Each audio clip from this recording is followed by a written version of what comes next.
Today I decided it was time to take my 124 for a drive again. It must be getting close to Christmas because this is the second weekend in a row that I've driven it, after it's sitting for almost 3 months. As you can see, someone is also enjoying the red 124's lack of progress. I will get onto that when I've got a bit more time. First thing, just have a look at how ridiculous my situation is with these two 124s. I should have put a bit more thought into the placement of the red 124 project before basically disabling it.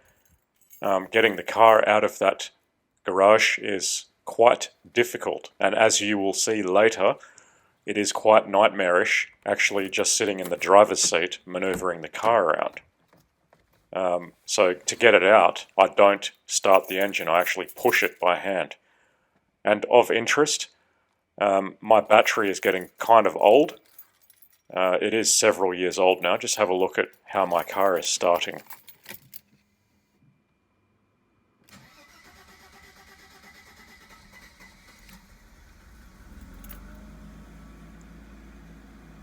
Now, with a brand new battery, I expect it would rotate a lot faster when it's starting and catch on a bit quicker. It has sat for a while, over a week, but yeah, I'm happy with it anyway. So this was the destination today. I've been coming here since I was 4 years of age, around about. This is just where I buy my orange juice. It's the only place I can get it where it's fresh off the tree, basically, with no preservatives. That's the way I like it, and it tastes the best. And what the hell, it's a nice place to drive my 124. So if anyone is in Perth, particularly in the northern suburbs, I can't recommend this drive enough. It's got turns, it's got twists, it's got hills, and an interesting destination to stop off in. That tractor has been there for more than 30 years because I actually got a ride on that as a child, and it's still being used for that purpose today, but mainly for tourists from Asia. Not so much children anymore. This is just a demonstration of me starting the car up after having gone into there to buy my supplies. No problems whatsoever once it's at operating temperature, and the drive was extremely pleasurable, as it always will be in a 124. But you don't have to have a 124, any car is good for this drive. I cannot recommend it enough. Well, even motorbikes. There's plenty of people that go on motorbikes as well.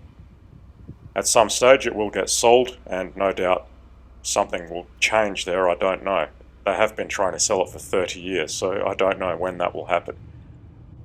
This is just a small taste of the drive back to suburbia. I am not the one holding the camera. I don't recommend holding a camera in front of your face while you're driving. It's kind of dangerous and illegal as well. But as I said, I'm not the one holding the camera, and it's not blocking my view, so everything is kosher here. The drive does get a bit more interesting in certain places. There's a lot more curves and whatnot, and it's a bit of a hill climb at the beginning. But yeah, it's still enjoyable in any car. It's better than being stuck in traffic in suburbia, which is what I normally have to deal with. And these kinds of drives are what these cars are meant for, as far as I'm concerned. Driving around the city is just annoying. I hate it. I have to do it for a living. I don't want to do it in my spare time.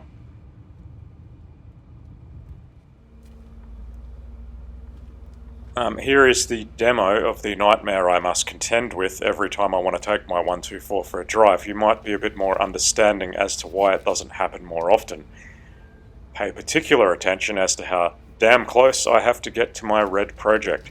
I have not hit it to date, but I'm sure if I got a bit more careless, it probably would happen.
As always, after I've taken my 124 for a drive, I like to have a general look in the engine bay, make sure everything is okay.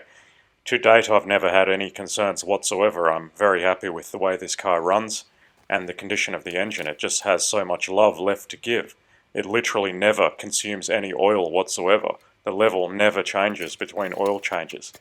Something I can't believe after 190,000 kilometers. My power steering pump is still completely dry after I resealed it. There is a video showing that. I will have to buy a battery one day, but I'm becoming a bit of a gambling man. I'm quite curious to see how long it's going to last for. It does have a build date of January 2012, which I just think is utterly ridiculous. How long will it go? I do not know. It's approaching 8 years already.